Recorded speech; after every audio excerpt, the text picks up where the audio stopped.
Bismillahirrahmanirrahim. Assalamualaikum warahmatullahi wabarakatuh. Alhamdulillahirrabbilalamin. Wassalatu wassalamu ala rasulillahi amma ba'd.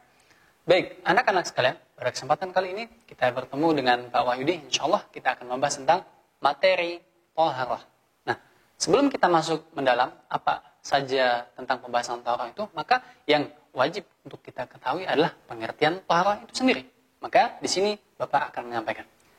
Thaharah dalam bahasa Arab dan istilah adalah raf'ul hadath wa izalatun najasah, yaitu mengangkat hadath dan menghilangkan atau membuang najis. Maka itulah yang disebut dengan thaharah. Nah, kemudian yang namanya thaharah itu bisa dilakukan dengan berwudu. Nah, dan juga bisa dengan bertayamum. Nah, tapi pada kesempatan kali ini kita akan membahas tentang bagaimana kita harus berthaharah dengan cara berwudu. Sehingga apabila kita akan melaksanakan wudu, maka tentu kita akan membutuhkan air. Nah, sehingga sebelum kita berwudu atau berthaharah menggunakan air, maka yang paling penting untuk kita ketahui adalah tentang pembagian atau macam-macam air itu sendiri. Sehingga kita tidak salah memilih air untuk melakukan thaharah. Yang pertama, macam-macam air. Pertama adalah air mutlak, yaitu air yang punya sifat suci dan bisa mensucikan. Air suci yang bisa mensucikan, maka diistilahkan dengan istilah air mutlak. Contohnya apa? Seperti air hujan, air laut, air sumur, ya.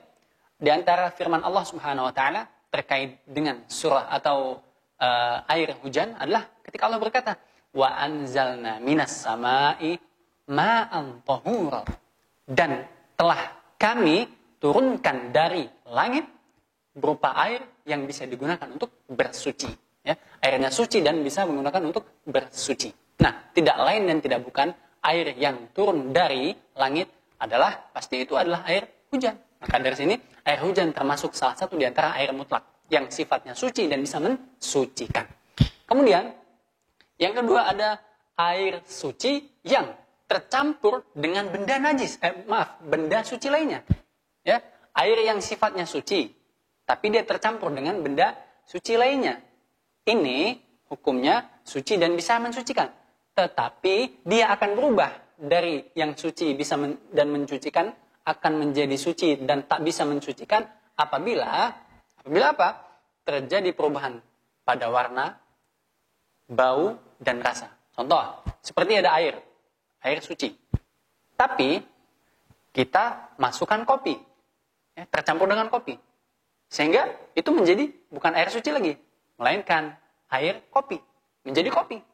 Atau air yang memang sifatnya suci awalnya, tapi tercampur dengan teh. Sehingga ini bukan menjadi air suci mensucikan lagi, melainkan air teh. Sehingga dia suci untuk diminum, suci untuk dikonsumsi, tapi tak suci, tak bisa digunakan untuk bersuci. Ini dia bagian yang kedua.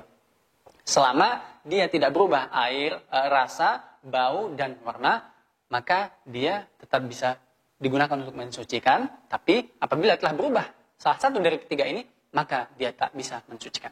Kemudian yang ketiga, ada air najis. Dari namanya saja sudah jelas, ini najis. Sehingga bertolak belakang atau bertentangan dengan pengertian thaharah itu sendiri. Ingat, pengertian thaharah apa?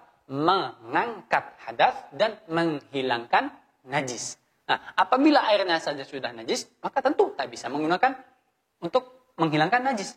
Ya, justru malah akan bertambah najis, ketemu najis akan bertambah. Kemudian yang keempat, air musta'mal.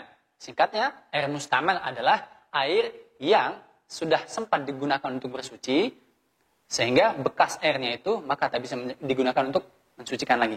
Ya, tidak bisa digunakan untuk bersuci karena dia sudah sempat digunakan. Kemudian karena pada pembahasan thaharah ini mengangkat hadas dan menghilangkan najis, maka kita bahas sedikit juga tentang tingkatan najis.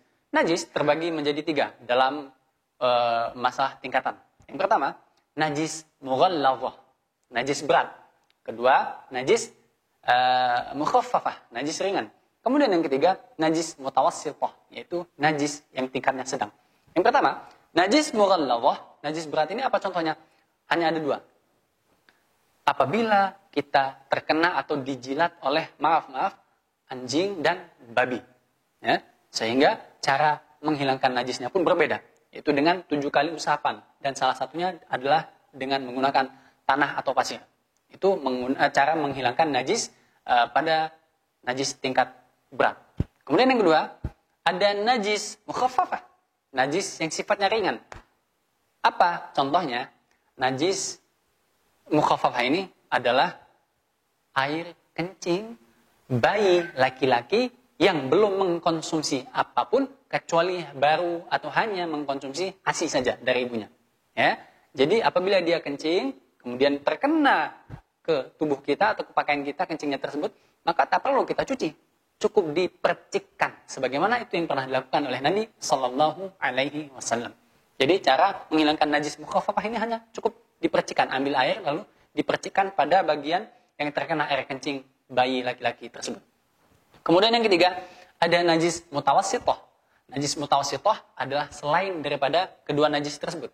Yaitu apa saja najis mutawassithah itu? Di sini kita akan bahas sedikit. Benda-benda najis yang termasuk dari najis mutawassithah. Yang pertama, ada tinja dan air seni manusia. Ya, kotoran dan air kencing manusia.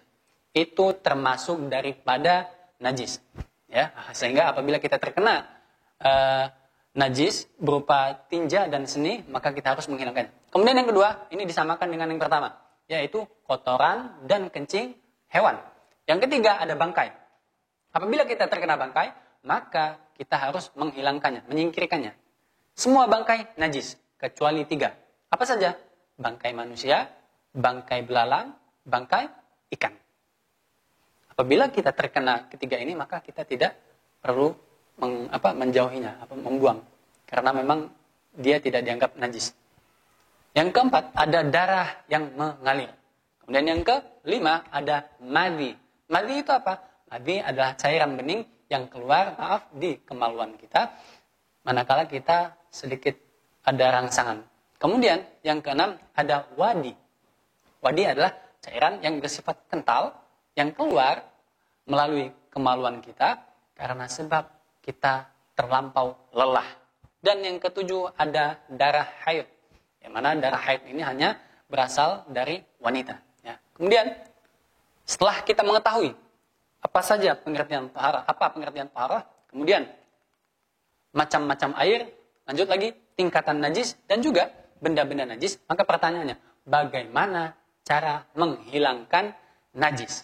Nah, cara menghilangkan najis berbeda dengan cara mengangkat hadas.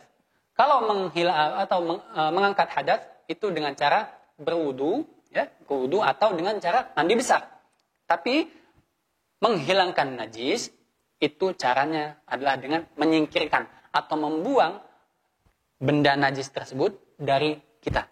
Ya, contoh misalkan ada benda najis, ya, salah satu dari ketujuh ini terkena pada diri kita, maka cukup disingkirkan atau dihilangkan saja, dicuci atau dibersihkan, tanpa harus kita mengulang wudhu kita. Ya, misalkan kita sudah dalam keadaan cuci, berwudhu. Apabila kita terkena najis, maka itu tidak membatalkan wudhu kita. Cukup dengan menghilangkan dan menyingkirkannya. Demikian pembahasan tentang taharah. Ya, semoga yang sedikit ini bisa bermanfaat untuk kita semua. Dan kita tutup dengan mengucap lafaz hamdalah. Alhamdulillahirabbil alamin. Wassalamualaikum warahmatullahi wabarakatuh.